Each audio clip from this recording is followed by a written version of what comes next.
staying on the point guard topic, Hoops Hype. Our guys at Hoops Hype. Shout out to our guy, Michael Scotto, friend of the program. They dropped their top 15 point guards for next season in the NBA. Number 1, SGA, the MVP. Number 2, Luka. Number 3, the captain, Jalen Brunson. Rounding out the top 5, you got Cade at 4, the Chef at 5, and then you have, I'll just read the rest of the list. Trae Young 6, Harden 7, Ja 8, De'Aaron Fox 9, Tyrese Maxey 10, Derek White 11, Darius Garland 12, Jamal Murray 13, LaMelo Ball 14, Josh Giddey 15. Let's start with the Cap. Any issues with Cap there at number 3 in the top 3? Any issues? No, I'm not upset with him being third. I think the first two guys are rightfully there. I mean, you could SGA, MVP, just won a chip, dynamic player. Luka being number 2, not upset with that either. Very curious to see how he performs this season, considering he's lost so much weight and he looks, like in the best shape of his life. But I know the whole criticism with Luka is that doesn't play defense, but still entering the league and just the way he's able to, just attack. And for a guy who is not the most hyper athletic player, still gets to his spots, is a scoring threat. I think it makes sense that he's 2. And then for Brunson, man, 3. Look, made it to the Eastern Conference Finals. Guy averaged 7.3 assists this season. I think he averaged a little over 26 points. Guy's just a dynamic offensive threat. Solid playmaker. Gives you a lot, man. I'm not upset with him being 3. It tells you, look, to have somebody in the top 3, that's fantastic. I'm good with Cap at 3. I think that's a rightful spot. Now, a lot of people were questioning, saying Luka's not a point guard. I look at him as a playmaking guard. As a ball-dominant playmaking guard. I don't really look at him as anything else. I think Luka is good to be on that list.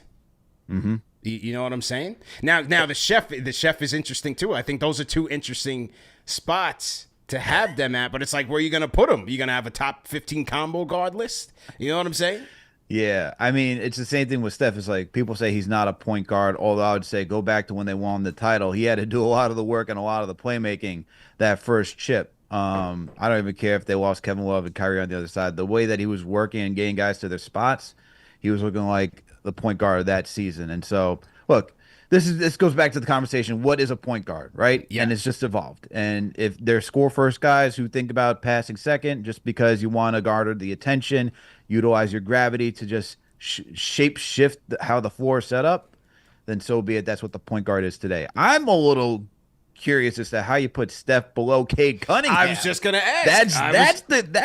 This is where it gets very interesting if we're talking about lists. Like, how do you put him? Like, I get it, Cade's first time in the postseason, but once again, this is talking about first time in the postseason over a guy who's got not 1, not 2, but 4 titles, won a Finals MVP. Yeah, like one of the best shooters we've ever seen in our lifetime. How is he number 5 and Cade 4? What are we doing here, man? But again, it's what are you valuing in this list, right? If you're valuing the scoring ability. And again, just based on where they are right now, not past, right? We're talking about right now. If you're valuing the scoring threat, the scoring gravity, the scoring ability, clearly you got to put Steph ahead of Cade, right? But, have to. But if you're factoring in overall game, including playmaking strength, I think Cade is fine where he's at. Yeah. I don't know. And I see JJ in the chat saying this is for next season, and JJ saying it's correct. No. I'm sorry, man. I'm sorry. Even if it's for next season and we're talking about this, you got to give Steph the respect where it's over. Okay. Cade only did it. Look, and Cade was fantastic against the Knicks, man. He was fantastic. I'm not taking that away from him. But I feel like even when you're projecting for next season, you also got to look at what you did last season and the years prior to and the body of work, and to put him just below a guy who, it's like that meme for Toy Story where you have Andy's toys. It's like we're dropping Steph because we're gonna pick it up Cade now. Like, come on, man. Like, give the man his respect. There's some other questionable selections on this list. How about Maxey? Thank you. I'm putting Maxey 7. I'm putting Maxey 7. Thank you. And I know a lot of you guys hate Trae Young. I think Trae Young's fine where he's at. I'm putting Maxey right under him, though. Interesting. Yeah. I'm putting Maxey up there. I'm putting Maxey over Fox. I'm putting Maxey over Morant. I'm putting Maxey over Harden.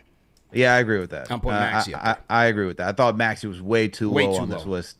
And I get it. Look, he had first time in the playoffs was 2 seasons ago against the Knicks. It's not his fault that the Sixers completely just like went south. But I would take him over. I would project him to have a better season than De'Aaron Fox because I don't know what San Antonio is going to look like with the draft capital. Like you have Harper out there. Yeah. You got Castle out there. There's a lot at the guard position. I just don't know how that's all going to work. John Morant, it's kind of fallen off to me, man. Slightly. Yeah. I put Maxey over him, and then Harden. I get that Harden had a really good season with the Clippers, but if we're also this is where I got to stay true to my word, though. This is where I got to stay true. I would say if I'm going to say body of work and all this stuff, that I got to leave Harden above Maxey. So I put Maxey at 8.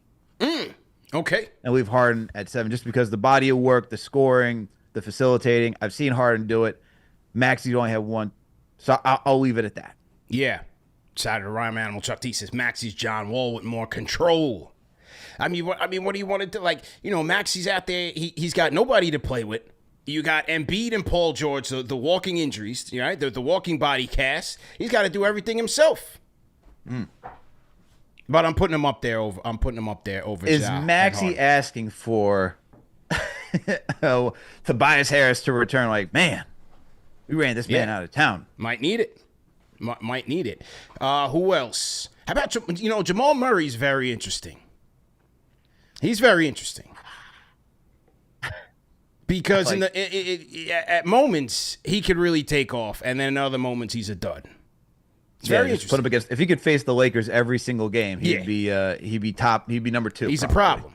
Yeah, Go ahead, finish. But that's the thing, man. It's like the injuries pushed him back, and it's too much of an up and down, man. It oscillates between good to like, should we keep Jamal Murray? Like, what's happening? Yeah. So I think because of the inconsistency, he's properly rated where he is, man. Okay. Do you like Derek White at 11? Where do you put Derek White? Fave in the chat, franchise channel member says number 9. He should be 9. I would take him over John Morant. Yeah. Controversy. I would take him over Ja. Okay. I mean, dude, as somebody who had him on his fantasy basketball team, and everybody and their grandma was giving me like the worst offers to get Derek White. So, someone offered me, who was it? Someone offered me Zubac for Derek White. I'm like, oh, what are you? Yeah. This is a family show, but they're on drugs. Yep, family show. Derek White is Derek White. In my opinion, I'd take him over Ja just because, once again, shooter. John Morant's not a good shooter. Facilitator, I think the way Derek White processes the game is much quicker than what Ja does. And like Ja, he's just lightning in a bottle, man. Very electric when he plays, but there's still more that you can get from him. And I know everyone's going to look at the points, 23 points per game, averages 4 boards, gets you 7 assists. Derek White is averaging over 16 points and 5 assists while being like the 3rd, 4th option. Yeah, it's a good point. And very efficient. Very efficient. Very efficient. Very efficient. Two-way so player. I would take him over John Morant. Yeah, that's actually fair. I agree with you there, man. That's a good point by you. So you're putting Derek White around that 8. You're putting him over Fox.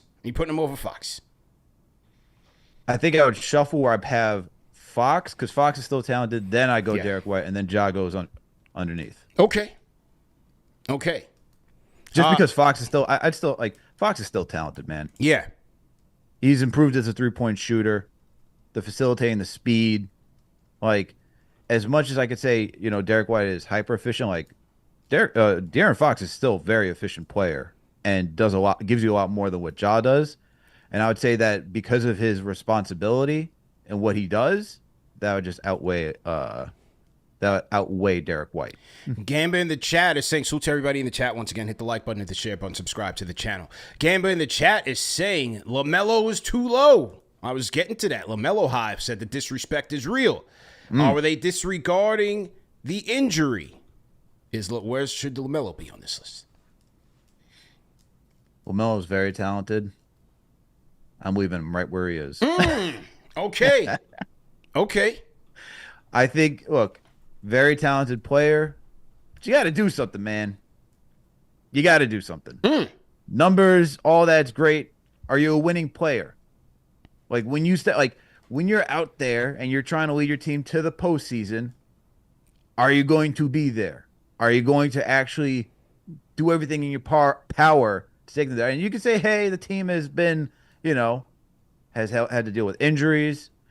We know what Miles Bridges being suspended and being gone. We know that until he returned this season. You're talking about Brandon Miller, who's a young player, upcoming player, still trying to get his footing in the league until you could say, hey, what is he actually working with around here? But I still think if you're that talented, if you're getting the hype that he gets, you got to be able to lead the team, man. And I think that is why I leave him. 25-7, still very good numbers by LaMelo. But I think if you look at everybody on this list, their impact on winning shows. Top to bottom. You know what I mean? Their impact on their team and their team's winning shows. And with LaMelo, we just have not seen that yet. Yeah, supporting cast certainly factors into it. But even like a Trae Young, man, like Hawks are still scrapping. They are. No matter who they have, no matter who's injured, he still has them fighting. LaMelo, you can't really make that case. Not really. You can't. You can't make that case.